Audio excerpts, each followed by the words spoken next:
Hello বন্ধুরা, অনামিকা সাই daily ব্লগে আপনাদের স্বাগত। আশা করি আপনারা ভালোই আছেন।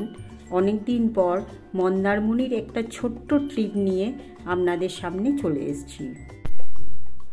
আমি বিভিন্ন কারণে আমার পঞ্চকেদার ট্রিপটা কমপ্লিট করতে পারিনি, তার জন্য আমি দুঃখিত।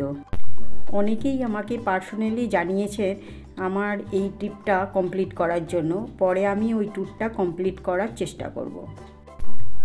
এখন আমি আমার মেয়ে আর ওর দুজন বন্ধু নিয়ে বেরিয়ে পড়েছি মন্দারমণির উদ্দেশ্যে। ওদের 3 বন্ধু মিলে ছোট্ট একটা ট্যুর করার ভীষণ ইচ্ছে। বাড়ি থেকে যাতে সহজেই পারমিশন পায়, তার জন্য আমাকে ওদের একজন ভালো সঙ্গী বলে মনে হয়েছে। তাই ওদের ইচ্ছে পূরণ করতে আমি বেমানান একজন সঙ্গী ওদের সঙ্গে চলেছি। আমার ঘুরতে যেতে ভীষণই ভালো লাগে, অতএব কোনো সমস্যাই নেই। ওরা পুরো ট্যুর প্ল্যান নিজেরাই করেছে, রিসর্ট বুকিং, গাড়ি বুকিং সব নিজেরাই করেছে। আমি শুধু সঙ্গে গেছি মাত্র। বর্ধমান থেকে স্করপিও নিয়ে আমরা মন্দারমণি এবং ওখান থেকে শঙ্করপুর বিচ গেছিলাম। আমাদের গাড়ি সমস্ত কিছু নিয়ে ভাড়া পড়েছে 14,000-এর মতো। সকাল 11টা নাগাদ বর্ধমান থেকে বেরিয়ে মন্দারমণি পৌঁছাই 5টা নাগাদ। আমরা বোম্বে বিচ রিসর্টে ছিলাম। সব দিক থেকেই রিসর্টটি খুবই ভালো ছিল, একটা সুন্দর সুইমিং পুলও ছিল। আমাদের মন্দারমণি পৌঁছাতে অন্ধকার হয়ে যাওয়ায় রাত্রে আর আমরা সানসেট দেখতে পাইনি। ওরা অনেকটা সময়ই তাই সুইমিং পুলেই কাটায়।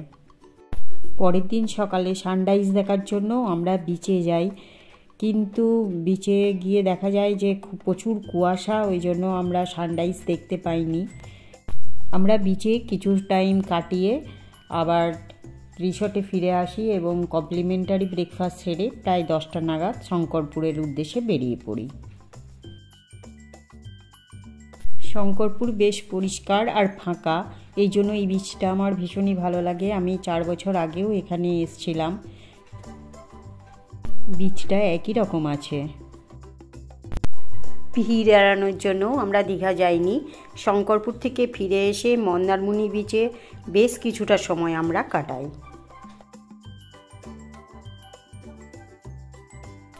অ্যাকোয়া মেরিন ড্রাইভ-ইনে একটু ঘোরাঘুরি করে লাঞ্চ সেরে ফিরে আসি আমাদের রিসর্টে। এরপর বিকালে রিসর্টের প্রাইভেট বিচ এবং সুইমিং পুলে আবার কিছুটা সময় কাটাই। পরের দিন সকালে রিসর্টে ব্রেকফাস্ট সেরে 10:30 নাগাদ বর্ধমানের উদ্দেশ্যে বেরিয়ে পড়ি। এই দিন কোলাঘাটে শের পাঞ্জাবে আবার লাঞ্চ সেরে নিই। তারপর বর্ধমান পৌঁছাই বিকাল 4টে নাগাদ। আমার মন্দারমণি ট্যুর এই পর্যন্তই। আবার পরে কোনো ব্লগ নিয়ে আপনাদের সামনে চলে আসব। আপনারা সুস্থ থাকুন, ভালো থাকুন আর আনন্দে থাকুন।